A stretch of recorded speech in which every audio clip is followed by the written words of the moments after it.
Und das ist eine schöne kleine Story, die ich wieder sehr mag, weil who is it about? Of course, about Ren. An unconventional student.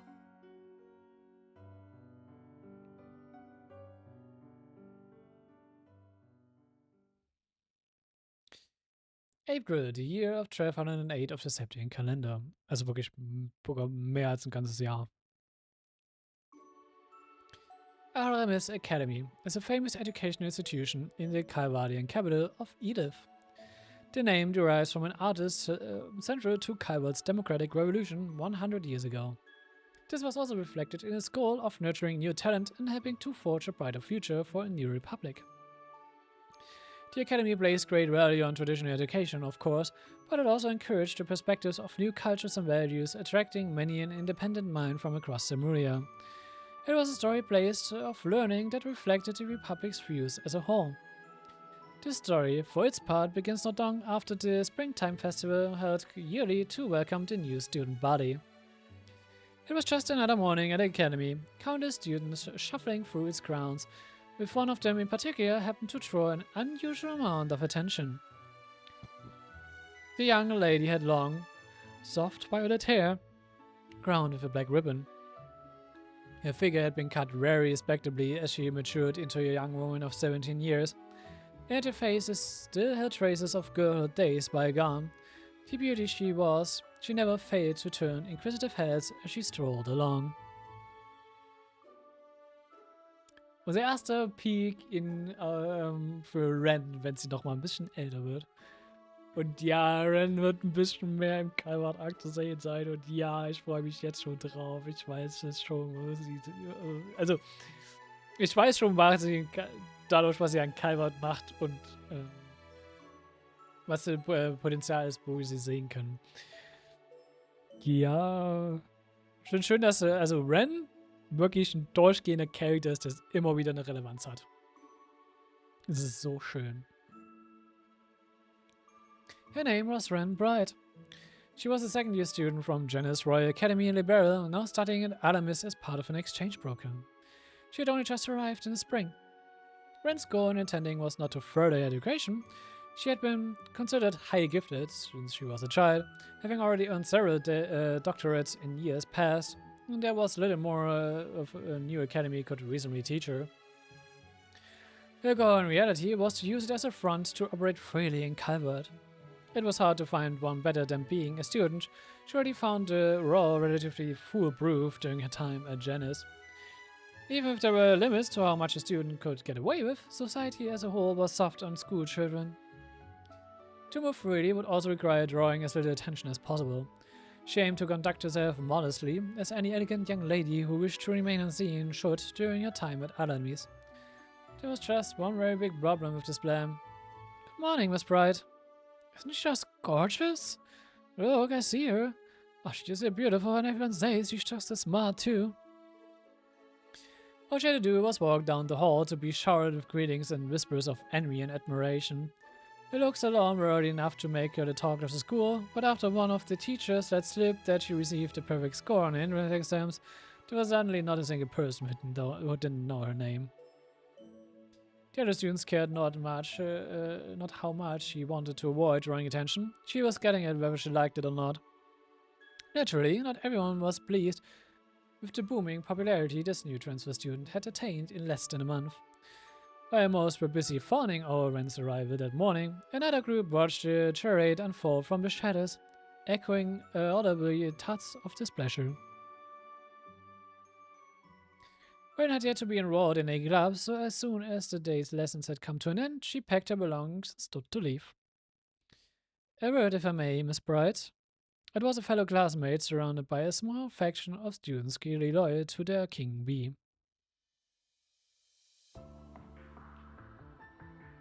Certainly.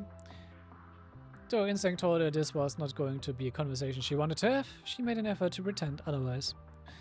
She will not be provoked into behaving as anything but a mature, modest young lady. I've been wanting to get to know you better for some time now, you see, so I was wondering if you might join me for dinner this evening. The boy, Ronald Griffith, presented a gentlemanly smile. Ren was very much used to being asked out like this, and never once did she accept. She always made up some excuse to turn them down. Today would be no different. I am ever so sorry, but I'm afraid I have something urgent to take care of after school today. Some other time, perhaps. This was usually enough to get him to give up, but Ronald was a persistent one. Well, that won't do. I have something very important to discuss with you, and I've already booked us a table at a very fine restaurant so we could discuss it in detail. Still really on the way, your business can't wait. There was something honest about his smile. Ben couldn't help but be curious what he was thinking. I'm afraid I can't. I'm so sorry after you've gone out of your way to prepare ahead of time. Still, I could spare a little time now, so I'd be happy to talk here if it's alright. So not tonight then. A pity. On his tone read one less of genuine sadness and more of irritation that things were not going according to plan. Well aware that he let slip his true feelings on the matter, he quickly composed himself and smiled. Now it's better than ever, I suppose. This does concern everyone in the room, so perhaps it's all for the better to sit here. To this, Ren glanced around the room, noticing that only she, Ronald, and his lackeys were all who remained. Most were likely on their way home or in their respective clubs. While some would have ordinarily been in the classroom at this hour, she was certain none wanted anything to do with Ronald and his group. He took a step toward her, then began to speak. I'm well aware, Miss Bright, that you have come all the way from distant Liberia to be here. It's not unusual for students to transfer from afar for family reasons. But here in your case, you came to Calvard just to learn in those hallowed halls. I cannot help but deeply admire your spirit and thirst for knowledge. Pure theatrics, this one. At the same time, I read about you. Brilliant you may be, but living alone in a far-off land must be a terrible, lonely and challenging affair. You all need someone to depend on in our lives, and that would be especially so in your situation. So if you don't mind me saying so, Miss Bright, I believe you're in need of someone to look after you, to protect you. She shut up, giving Ren a chance to respond. She scrutinized him closely. In short, you're looking for me to join your circle of friends, correct? Arnold's merry smile broadened. His father was a senator in the Republic's parliament, meaning he had a significant amount of political power. His son used this to his full advantage. Ever since joining the academy, Ronald had used his father's name to form a faction of sorts among the students, forcibly building his reputation, and he was the leading candidate for student council president in the election stage in half a month's time. His goal, Ren assumed, was to bring the hottest talk of the academy into his faction to further secure his chances of victory. I think you'll find that joining us would help you feel much more secure and at home here. Or perhaps you don't yet appreciate just how much of a difference having someone like me backing you would make on the life of an exchange student. True, she mused inwardly. Being in a group of high social standing would make it easier for her to gather information. If she could leverage his furthest connections to build more of her own, that would pay itself in dividends in the days to come. The pompous boy had no way of knowing the actual circumstances that brought her to Aramis, but his proposal was in fact very beneficial to her. She returned a smile with a modest one for her own as she answered. You kind of think so much of me, but I'm afraid I have to decline. Clear and ambiguous rejection. His lips were still curling into a smile, but he could not hide the twitch in his brow, nor could his lackeys hide the shock. They had, by all accounts, expected her to answer the opposite. I sure you won't reconsider, Miss Bright. Surely someone as brilliant as yourself can see why accepting my offer would be in your best interest. I fear if you don't now, you may well come to regret it. The last words were a hair slower and deliberate to intimidate her. When, of course, was never going to fall for it. I admit it is a tempting proposal, tempting enough to inspire one to consider having a certain someone win the student council election, if only that someone weren't you. What did you just say? The sudden taunt caught him completely off guard, resulting in a flare of irritation escaping him, when for a part was unruffled by the change. I imagine you don't need me to explain why, but I will, to be sure. I've been very aware that the threatening glares I always attract on the way to school every morning have been coming from all of you. They've been a constant in my life ever since just before the festival. All were flabbergasted by the statement, their silence confirming that what she said to be true. She continued. Now you have every right to regard me with caution. I'm well aware of how much I stand out despite my best efforts. Taking potential threats under your own wing is a strategically sound move too. However, that your target was so easily able to see through your scheme shows everyone here just how inept you really are.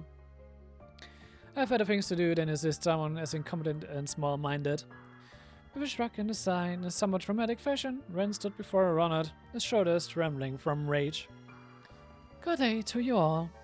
Ren gave a courteous nod of acknowledgement before leaving the room, paying no mind to the wide eyes and open slack jaws she left behind. Ich liebe Ren. Ich liebe einfach Ren.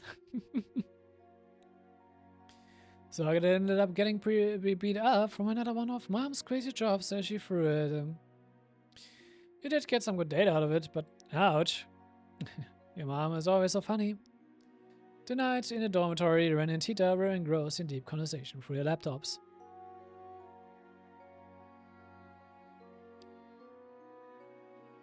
More grown-up Tita sieht auch sehr cute aus.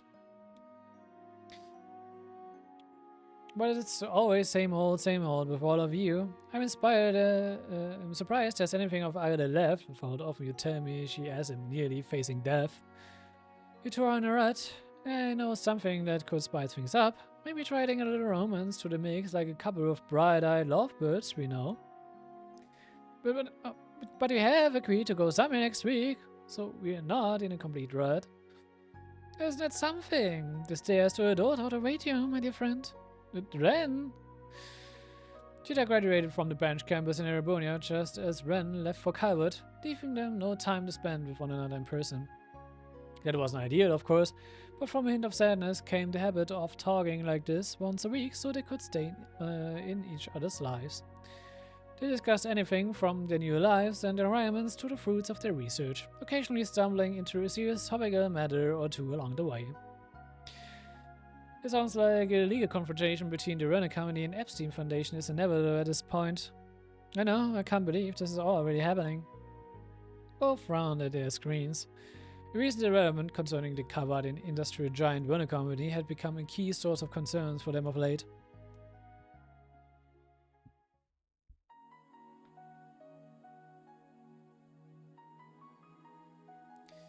It began soon after Crosby returned to normalcy after the Supreme Leader's takeover the previous year.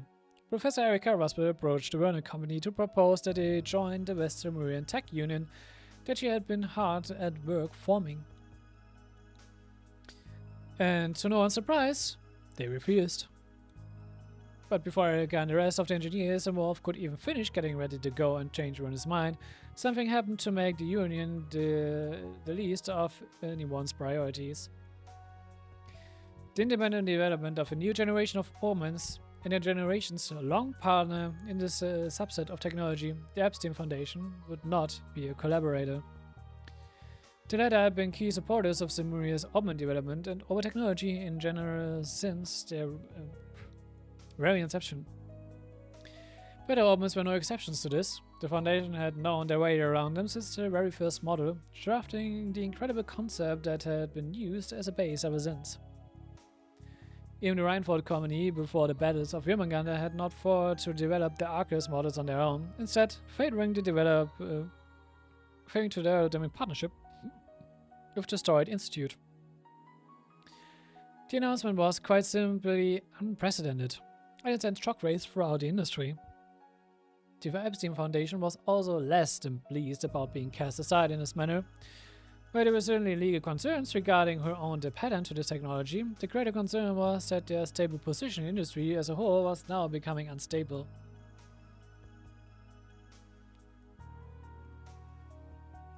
They initially responded by attempting to resolve this through peaceful means, but when those attempts proved fruitless, it was reported that they were preparing for what could only be an ugly international legal dispute. I'd say Werner has the upper hand if this ever makes it to court. Unlike their previous run developments, this 6th generation is designed to set a whole new standard. All of its main features are packed with new tech, some new features still being kept under wraps. Wahrscheinlich Features, die wir dann im Calvard sehen werden. I wonder what those are. Could they be trying to develop that's important enough to ruin their relationship with the Foundation? but I've heard about the government telling the Renault company to focus more on weapons development. I have too. It sounds like they're planning to significantly revamp their military weaponry. The official story is that they are planning on slimming the military down, but if they're pairing that with the latest in weapons development, then they're still just as powerful, maybe more so. As part of the war's ceasefire agreement, Erebonia was required to downsize the military, bring it more in line with that of Calvard's. If the Republic were to expand the capabilities of this military, this recently forced equilibrium in superpowers would be quickly broken. Whatever may be true, I've got a lot of questions I need answers to. Maybe it would be worth visiting the Renault company's headquarters in Basel at some point. You haven't heard anything more about where Professor Hamilton is at the moment, right? Nothing new or concrete, at least. It sounds like she's continuing her research eastward, but I haven't heard anything more specific than that. Mom and Grandpa haven't had any luck in contacting her either. I'm not surprised, since the area isn't very well connected, but it's still unfortunate. She's a lot more personable than Professor Schmidt, so having her on our side would help a lot. Tila could only laugh. Yeah, there's a lot of worrying stories going around how about PMCs and stuff like that. It makes me wonder if none of this would even be happening if she was still acting as an advisor for the Renault company.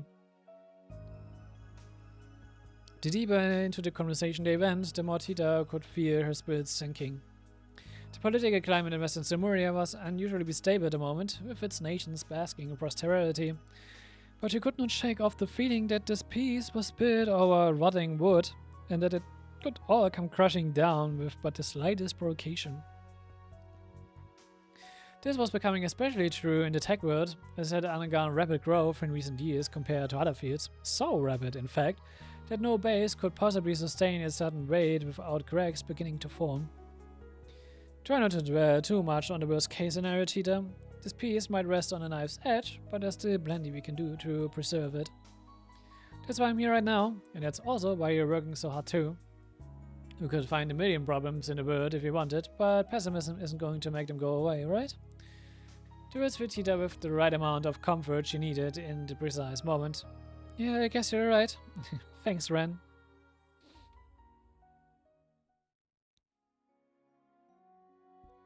They continued on, losing track of time as they talked well into the night. Before they knew it, the clock had struck 12. Well, it's getting really late, so I should probably be going. I'll talk to you soon, okay? Alright, good night, Tita. Night. Oh, just I remembered something. The exclamation stopped Ren just as she was about to end the call. Stella and Yusha told me to ask you if you're doing okay in school. Those two always worry too much. You'd think I wasn't talking to them too. She couldn't help but remember an interaction with Ronald after class, but Ren quickly drove the thought from her mind. It wasn't worth dredging up. Tell them they can rest easy. Everything's fine. Good. They wanted me to let them know if you were being bullied so they could fly over and help. I could only sigh. Honestly, do you think I can't keep myself safe from a few schoolyard bullies? Actually, they said they were more worried about what you would do to them than what they would do to you. Not gonna lie. Das ist eine gerechtfertigte Angst, wenn man Rens Vergangenheit kennt.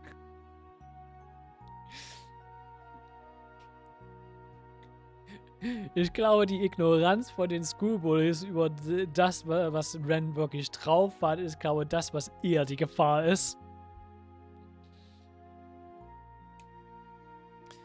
At a friend's silence, Tito couldn't help but burst out laughing. Everybody too, obviously, but you're probably right. How awful of you. Even if that were to happen to me, I wouldn't do half of what you're imagining. Not anymore, anyway.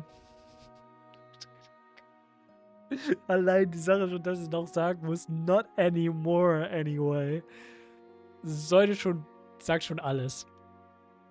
See, it's saying that kind of thing that makes people worry. I'm a lady now. I need magnanimity to forgive the transgressions of others. I'm also trying to do what I can towards standing out too much at school. Well, you failed spectacularly at that. You can try, but I think that's always been a lost cause. Anyway, No, I'm really going to go before I remember anything else. Say to send for me if you run into him. Ready to go and see him when everything calms down here. So we do. Been meaning to go and see someone else I've been indebted to in the past too.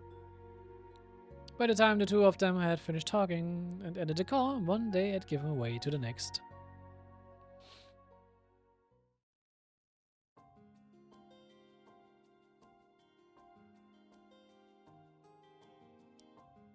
The morning dawned. Yet another day of school.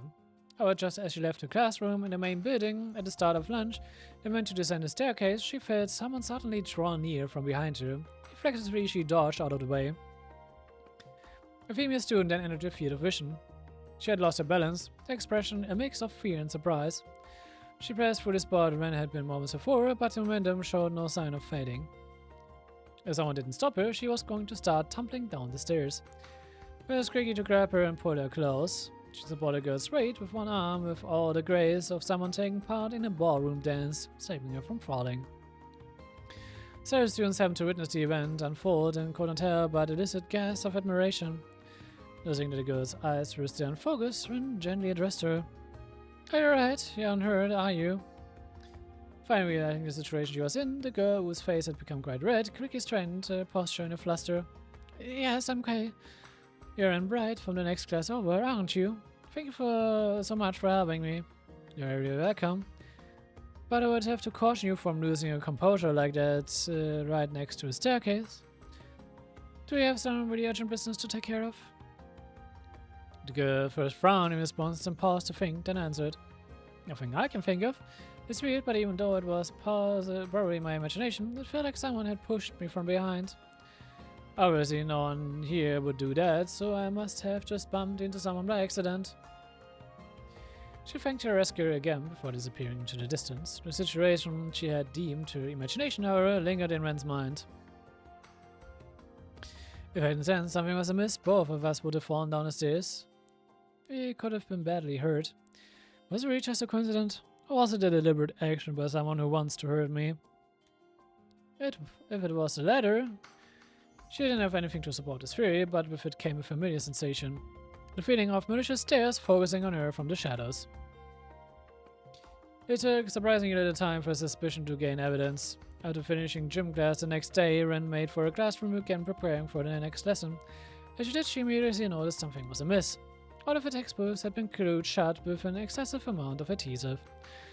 Try as she did to open them, it was a lost cause to get to even a single page. It was an obvious attempt to harass her. The culprits behind the act were equally obvious. Not far from where Ren was sitting, Ronald Griffith and his lackeys, whom she memorably turned away 2 days prior, were sniggering to themselves. Wie Kleinkinder. Their eyes mockingly focused on Ren all the while. They're not even interested in hiding what they're like anymore. I'm sure at this point they want me to know who did it to intimidate me. This latest development also confirmed in her mind that they were responsible for trying to push her down the stairs the other day. What a pitiful sight they were. Because she refused to join the group, her existence was, in their eyes, nothing more than a hindrance to Ronald's campaign for student council president. They would stop at nothing to either break her spirit and force her to join, or shame her into lowering her popularity among the student body. It admitted that Ren had no interest in taking part in the election. And further inspecting the state of her textbooks, an expression grew difficult to read. Thinking to make them usable again, but not in what little time I have left before class. The bell soon chimed to signal the start of her lesson. Ren left the textbooks out on top of the desk, making no effort to open them throughout. The instructor was, of course, less than pleased about his perceived slight against them, picking her to answer questions intent to chide her poor behavior. Miss Bright, please read the next paragraph aloud for us. Ren and his friends let out a series of pleased giggles at this, their minds delighted at the thought of a flustered Ren being told off and humiliated in front of the entire class. But what transpired in reality played out very differently from their fantasies. Without missing a beat, Ren did exactly as she was told, reciting the selected paragraph she had been asked to read word for word, and all while her textbook remained closed. Did you memorize the entire book? The instructor could not hide their surprise. But of course, as a student of Aramis Academy, I would never dare to compromise in preparing for my lessons. Ren responded with such a grace that she, of course, drew in more sighs and coos of admiration from both instructors and peers alike. It was only Ronald and his pals who around with sunny expressions. The next incident came on Ren's way to school the next morning. She entered the school gate with the horde of other students who was just about to step into the building when she noticed a foul smell coming from above her. She looked upwards, noticing a portion of the fencing surrounding the building's rooftop was falling directly above her. Other students noticed at the same time, letting out screams of horror and worries. They could do nothing about it. I could get out of the way easily if I wanted, but the fencing was over 2 acres in length. She could escape unharmed, but the other students around her would likely not. That was a risk she was unwilling to take. Grasping the better weapon hidden in her bag, she cried out, "Airstrike!" A sphere of wind formed in response to her incantation, flying upward at high speeds. She carefully controlled its power so that instead of sending the fences flying, it simply cancelled out its momentum instead, allowing her to hop and catch it with ease. This was no accident. The smell makes it obvious. It was the distinct scent of liquid extracted from a certain plant monster. One of its properties was to imitate the natural corrosion of metal, resulting in its application in certain solvents.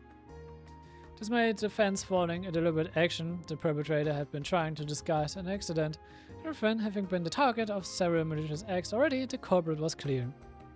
Again, she could feel the presence of those familiar hateful stares pouring into her from the shadows. But again, as well, they were not the only ones with eyes on her.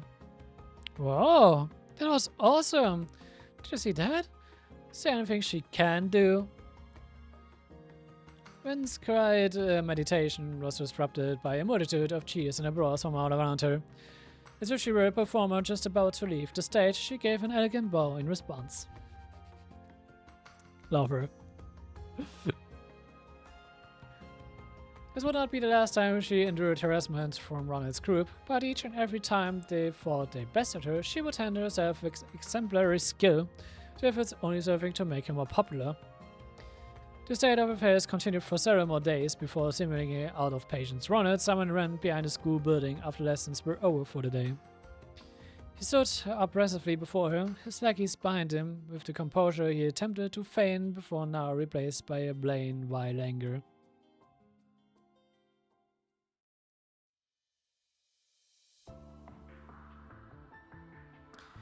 Let me give it to you straight, Rembrandt, you're an eyesore. Even the gentlemanly air he impersonated before was gone. Really? Well, that's not a very polite thing to say to a classmate. Don't try to act cute and innocent. I've put too much damn time and mirror into building my position at this academy, but who's always at the center of attention instead? It's you. It's always you. It's like you're deliberately trying to sabotage my chance of success, and that's the last thing I can afford right now. The more livid Ronald became, the more unruffled Ren was in turn. You're sabotaging yourself by setting me up to succeed over and over again. You are aware of that, aren't you?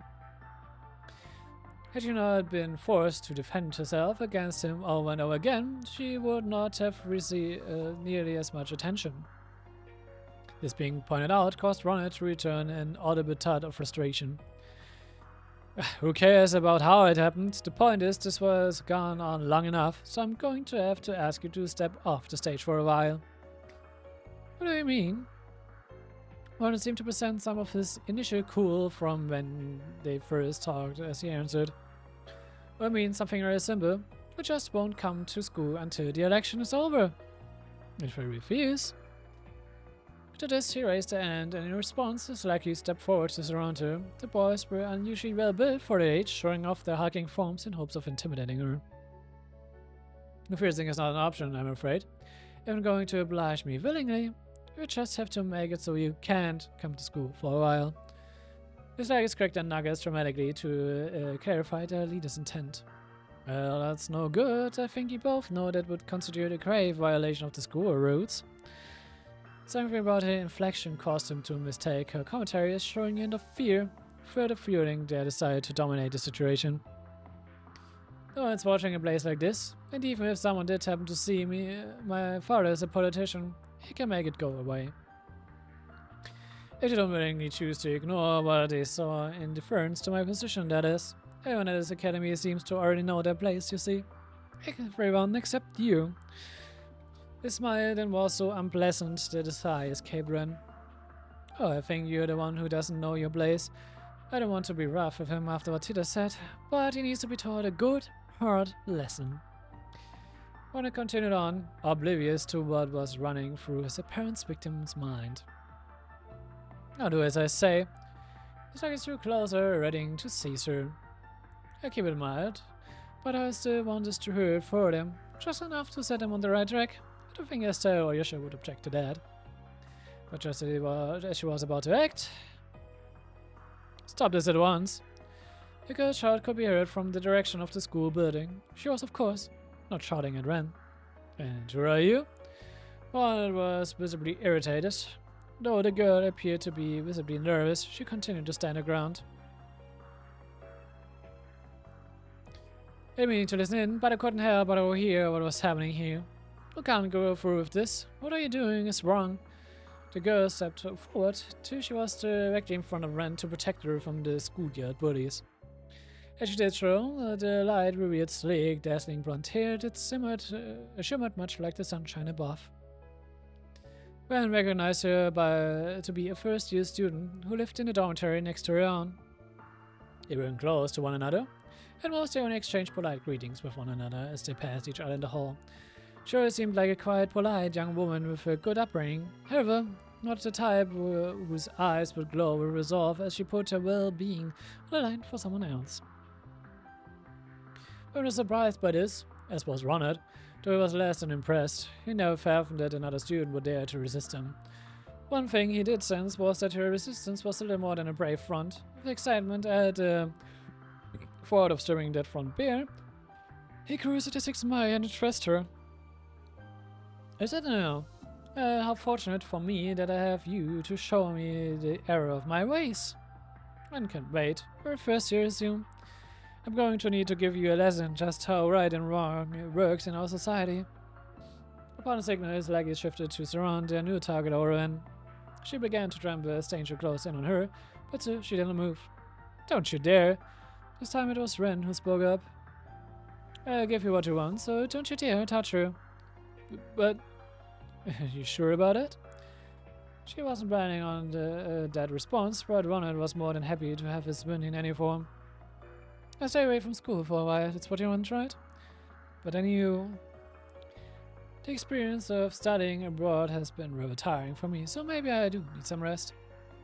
Ren's voice was gently in an attempt to assuage the kind girl's concerns, but meanwhile made no attempt to hide the joy that he felt at victory, laughing heartily with all the glee of a spoiled child. Good. Now everyone knows their place here. I see no reason to harm either of you now that I've got what I want. Consider yourselves lucky now that I've decided to let you go. When I turned away and made to leave, his lackeys following suit. Good day to you then. When we next meet, the school will be all mine. And then he was gone.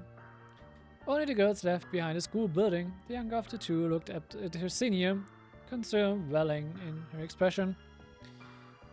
I really am alright. You're very kind to Reverie. Ren's smile was one of genuine kindness. From then on, Ren did indeed stop coming to school, citing illness as the official reason behind the absence. The students then gathered in the Academy's auditorium several days later for the long-awaited Student Council election. Academy's Academy as a whole placed great importance on the autonomy of its students, and as such, the Student Council exercised an unusual amount of power. It also weighed upon them a massive amount of responsibility, such as being the sole planner for the Academy's festival, a symbol and celebration of spring in the Calvard. This, however, also led to the position being a major status symbol even long after graduation. Of this was why a large number of students put their names forward to become the Student Council president every year. Yet this year, a great majority of the most promising candidates dropped out under mysterious circumstances, leaving only Ronald and other associates with him on the ballot. I couldn't exactly boast about winning by default, other than his supporters sat in the rest area chuckling among themselves at the whole affair. Perhaps his name wasn't the only one on the ballot, but none of the others had done any stereotypical campaigning, meaning his election was possibly assured. Eventually the time came for him to give his speech. It was a compelling one. He played the part of a respectable young gentleman as he delivered it, speaking with the same silver tongue he inherited from his father. There were some moments where he failed to hide his arrogance, but as no one else had prepared a speech to give, this was not the blow to his campaign it otherwise would have been. Now you could turn your eyes to the screen. The screen you spoke of was at the back of the auditorium. This was a rather notable feature to have in a school building, to have anywhere, and was installed several years prior to use in lectures and to display recreational films. Other nations had yet to indulge in such luxuries, showing just how far that Calvard was in its technology. Up until then, students had used it to display photographs during their speeches, but Ronald intended to take it another step further. He wanted to share a promotional video, and not a simple makeshift, self-produced one that might only be presented by an amateur, but rather professional work he paid a considerable amount of money for. Its quality was generally impressive. His victory was written in stone, but this he knew would cement it that much more. Ich will es nicht vorwegnehmen, aber Ren will be doing Ren things. Sehr gut passende Ren things, not gonna lie. Convinced this will serve as the perfect beginning to his ascension to the top of the social hierarchy, he started the video. Ich sag nur eins, Kitty. The music and number it played was rousing, fitting. What followed then was Ronald appearing on screen. So how much money do you want for supporting me? I can make it worth your while. What? The video playing before them was not the one he intended. But an inspiration show of what he could bring to the student body, it was a recording of him buying off one of his opponents just days before. As such whispers of confusion spread through the auditorium, the next clip played. If you know what's good for you, you withdraw for your candidacy right now, or the only thing you'll be president for is a hospital bed. Next was an equally unexpected scene of Ronald intimidating another candidate into withdrawing from the race. As it continued, Ronald realized what was going on. Someone out there had replaced his carefully prepared video with another. The initially hesitant whispers exploded into loud enough murmurs that he had to raise his voice over them in his attempt to quell the situation. And this is all a forgery! Someone is attempting to frame me! But just at that moment, as if waiting for his cries of denial, a girl's voice resounded from the auditorium's entrance. I'm afraid it is all entirely genuine. Her voice rang out with a wonderful clarity, charming all who heard it. She ran around through her violet hair, flipped it back as she talked, and walked slowly toward the stage. Bragging potential threats, blackmailing, threatening, even executing violence against others, and many other cases of bullying besides. Here, Gideon, every single count, Ronald Griffith. Before anyone could fully understand what was happening, the student was on the stage and staring Ronald down. All eyes were fixed upon this elegant figure. Indeed, without any effort at all, she had the air of a protagonist from some epic tale making her long-awaited entrance. Damn it, Rembrandt, must insist on getting in my way at every turn. A crowd threw a sheet of sheer anger. In contrast, the recently absent Ren responded with brilliant composure. You're the one getting in the way for the fair running of this important election. Your countless crimes have made a mockery of the whole process. When it turned from Ronald to the rest of the student body as he continued to list his crimes alongside the still running video. Some elicited frowns, others sympathy, others complete silence, but by the time she was finished, all united in a single, overpowering emotion. Anger. It brings me no joy to say this about a fellow student, but I'm afraid it must be said. Ronald Griffith, you do not deserve to even attend this prestigious academy, much less be the president of its student council.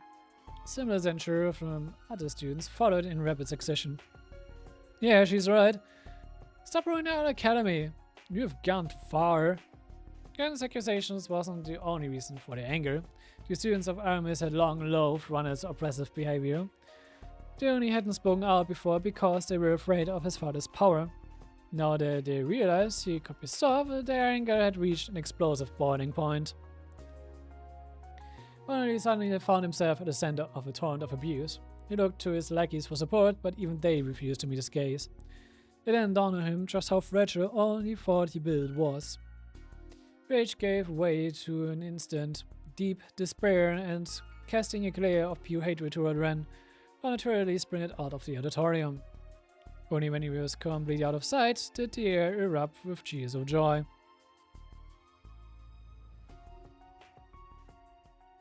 In the end, addressing the aftermath of the election took long enough that by the time she left for the gate, it was already evening. Even with how late it was, instead of walking her usual route home, she stepped off the path to enter an entirely unoccupied park. How does this work? No one's going to interrupt us here, so how about you come on out? In response to her words, Ron has emerged from before her for the first time since he ran away earlier in the day, and with 10 or so companions in tow. The men weren't his usual lackeys, but instead vicious figures with dark expressions and gaudy clothing. They were clearly not students of the academy. More than likely they belonged to some local gang. You don't keep very good company outside of school now, do you? With how they're dressed up, I assume you must be off to a party or something.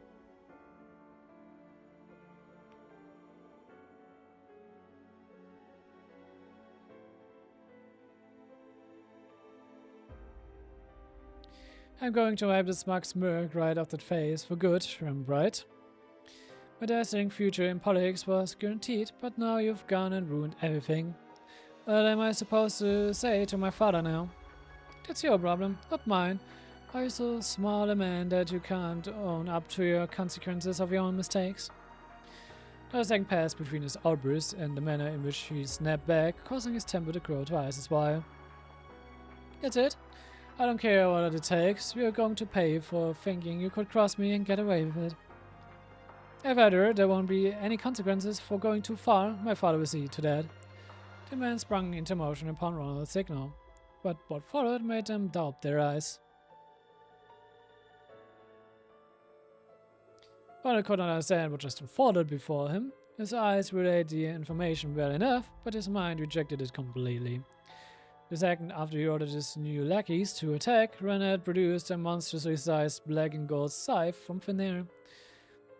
This in itself was beyond comprehension, but it wasn't the last thing to be so. The scene was like a cat toying with a powerless cornered mouse, except in this shocking case, Ren was the cat, and his men were the mice. They surrounded her at first, and yet all it took was a single swing of a conjured weapon to cause most of them to collapse to the ground. In less than 10 seconds, their confidence had crumbled with their bodies. The mice made to scurry as fast as they could, but the cat gleefully gave chase. There were even moments where she let a few think they had gotten away, only for her to immediately close the gap between them. This was only after she was bored that she would knock them unconscious like the rest, and she would seek the light in her next hunt. Like heavy sacks of potatoes, the men fell one by one, until only Ren and Ronald were left. This can't be happening. The young man was still struggling to come to terms with what he just witnessed as Ren stretched her limbs like a bored giant still gearing up to play. Amateurs. I lost one of them. I thought I could at least have a little fun. Oh, but don't you worry, I didn't actually slaughter them. She turned her gaze from the spectacle of her own creation to Ronald. Sehr badass. Would you be open to giving me a little more entertainment, perhaps, Ronald? Or a twitch in fear at the mention of his name. In this moment, she was now nothing more than a beast in human skin. Stay away from me. Father's in the parliament, you know. Try anything on me and you'll regret it.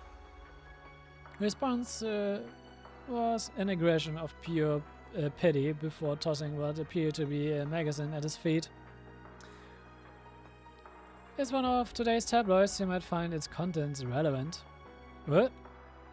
At first he was baffled by this shift, but the second he peeked at the cover, his face went pale.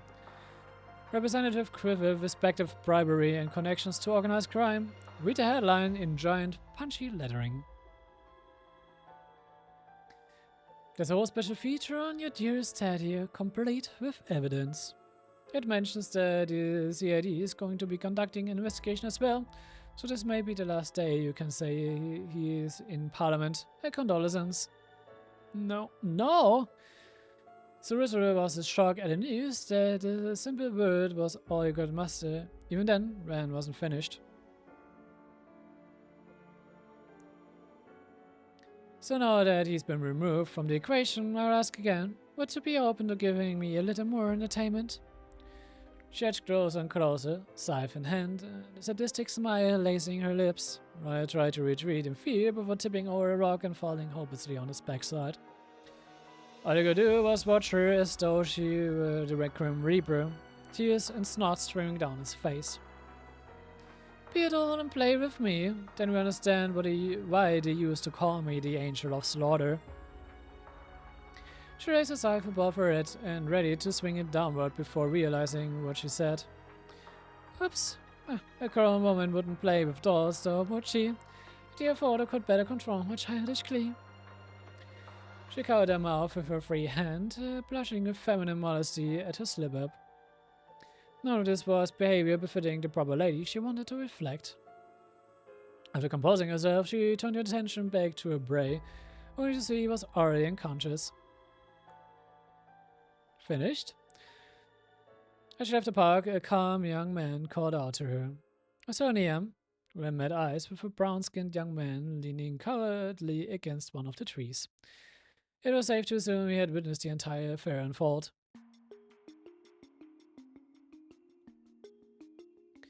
He glanced inside the park for a brief moment before speaking with a slight but genuine admiration.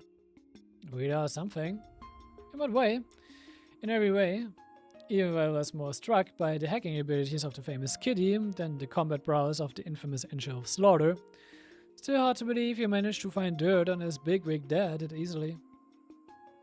Ben's response was a matter of fact, showing no sign his praise had gone to her head. Most people just aren't as cautious about cybersecurity as they ought to be. Understandable, if how new most are to it. Of course, it isn't nearly as easy as this was when you're dealing with leading corporations and politicians at the top of the food chain. It may sound like you've tried before. Maybe I have. Ben's smile was both cryptic and darling. I've been more impressed with you. You're quick to write a piece that's scathing while also finding me exactly the proof I needed. I'm glad Grace introduced us. Just doing my job. The man's name was Dingo, and he was a professional reporter for a tabloid. He was extremely capable at his job, very well connected, and had a reputation for never shying away from danger. After being introduced to one another by Grace Lynn, he and Ren made a deal with one another just a few days prior. The terms were simple. Dingo would provide Ren with proof of one of his misdemeanors, and Ren would use her hacking abilities to provide evidence of his father's crimes. Both were now reaping the rewards of the other's success. Though I admit that I did get some help from a friend, he was none too pleased about being asked to look into his scummy politician's equally scummy son, but he pulled through. Oh, you just have all kinds of connections, don't you? She did think someone other than Dingo was acting on her behalf while she was off school, but she wasn't sure who that someone was. This curious sensation regarding the identity remained as she continued the conversation. Würde mich nicht wundern, wenn es vielleicht Jack oder Hal sind und die irgendwie eine Connection haben, oder ob es jemand anderes ist, den wir noch später im Calvard kennenlernen. Beides möglich. You know, I'm surprised you didn't meet with any resistance in running that story. Oder vielleicht auch die Calvard Main Party. Könnte sein, dass wir das vielleicht noch von der anderen POV sehen. That just goes to show how big a fan the government was of Calvard. We left him alone because he didn't actively oppose the current president's party, but from the CD's perspective, the chance to take him down was about as good as it was going to get. Well, sounded like something Miss Taidu Master over there would do. I can't say I like the feeling of being used by her, but oh well. Jingle made a curious observation. I have to wonder why he went to such lengths to get rid of a small fry like him. He really bother you that much? Rin briefly glanced at Ronitz, to collapse on the ground of the park before shrugging her shoulders dismissively. Oh, not in the least. I didn't intend for this to go as far as it did either. I only wanted to teach him enough of a lesson so he'd leave me alone, but... It was then that the younger student, who tried to save her, came to mind. I think the students deserve a much better student council president than him. She then let out a titter that was most refined. As one expected, delegations led wanted father to resign from Parliament, while he resigned from Alamis Academy. The group of students who exerted power over the student body with his backing vanished overnight as a result, bidding peace to return to the grounds for the first time in too long. One thing, however, came about from this that Ren had not expected in the least. Here are the documents relating the next month's budget. The Student Council's new president accepted the documents from the blonde-haired first year in charge of general affairs, perusing them straight away. After Ron dashed from the auditorium on the day of the election, most of those in his group who put down the name dropped out in a timely fashion. Voting still took place even then, but once all was said and done, nearly 70% of the votes cast were disqualified. This was because they were all in favor of someone who never had put her name on the ballot. Ren Bright. Its academy was known for how little its staff interfered with the many liberties it gave its students, but this time the staff was clearly concerned that this satisfaction with Ronit was going to represent dire problems in the future. The teachers then chose to directly negotiate with Ren, and in the face of such firm demand, she reluctantly accepted the position of student council president. Upsi, Ren ist immer ein bisschen, manchmal so kind of an overachiever. Manchmal zu ihren eigenen Detriment. None of her duties posed a challenge to her, but by accepting it, she had completely and utterly failed her initial goal of avoiding attention. Yep. I wonder if this is how the Forces Branch Campus first student council president felt when he was elected. Even I couldn't believe it when Tita told me. Alright. It is what it is, I suppose. I just have to make use of it as best as I can.